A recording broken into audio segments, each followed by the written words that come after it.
The 911 operator picked up the call. But something felt different. On the other end, there was a man. And he was crying. Not loudly. Not dramatically.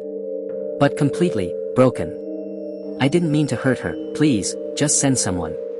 The operator hesitated. Was this a victim? Or the killer? Then the man said something that would make this case unforgettable. "I think I killed her." That night, the silence of Minneapolis was shattered. And for the first time, the world heard of a killer who didn't run. He called. And he cried. This is the story of Paul Michael Stephani. The man the world would come to know as the Weepy-Voiced Killer case. In the early 1980s, America felt different. Neighborhoods were quieter. People trusted their surroundings. Walking alone at night didn't always feel dangerous. But beneath that sense of normalcy, something was waiting. And Minneapolis was no exception. December, 1980. A cold winter night. Empty streets. A heavy silence in the air. That night, a woman was attacked. The assault was sudden, unexpected, and deeply disturbing.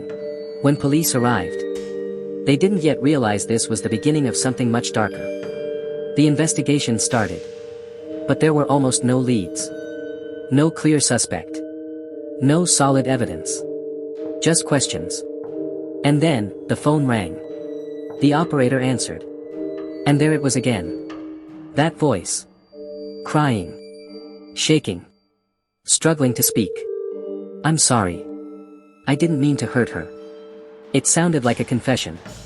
But the caller didn't give a name. The line went dead. Police were left staring at each other. Why would someone confess like this?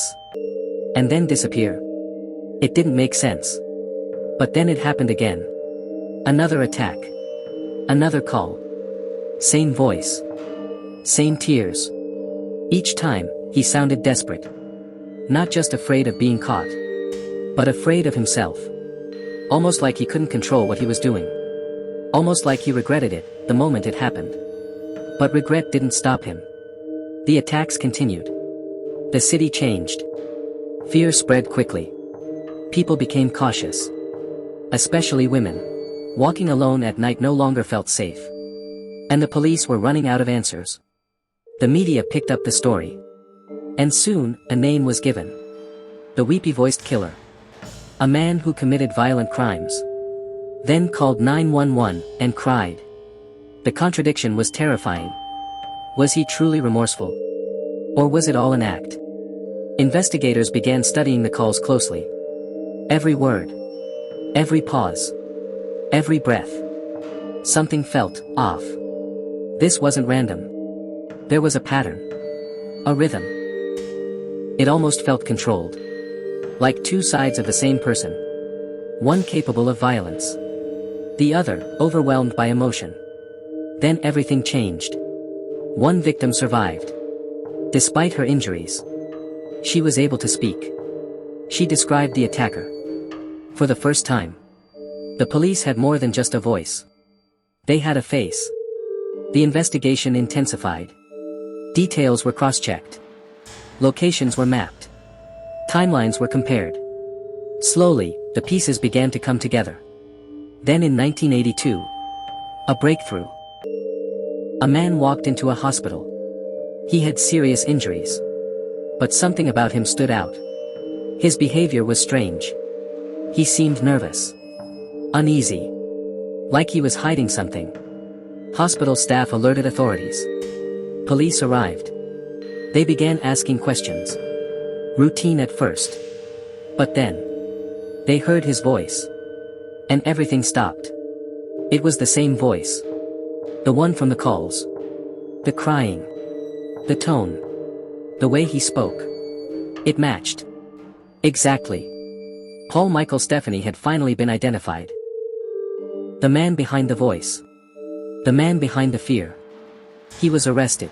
And as the investigation unfolded, the truth came with it. He confessed. Not to one attack, but to several. Each one followed by those haunting phone calls. But the biggest question remained. Why? Why would someone do something so violent? And then immediately call for help? Some believed it was guilt. Real remorse. Others believed it was psychological. A fractured mind. A person unable to separate his actions from his emotions. And some believed it was manipulation. A way to control the narrative. To confuse investigators. To stay one step ahead. But no explanation ever fully answered the question. Because nothing about his behavior was simple. In court, the case was strong. The evidence was clear. Voice recordings. Witness testimony. Survivor identification. All pointing to one man. The verdict came. Guilty. He was sentenced to life in prison. And just like that, the calls stopped. No more crying voice. No more late-night confessions, only silence. But the story didn't end there. Years later, those recordings resurfaced. And people who heard them felt the same unease. Because it didn't sound like a monster. It sounded human. Broken. Conflicted. And that's what made it more disturbing. A killer. Who didn't sound like one. Even today. The Weepy-Voiced Killer case remains one of the most unsettling cases in American history. Because it forces a question we don't like to ask.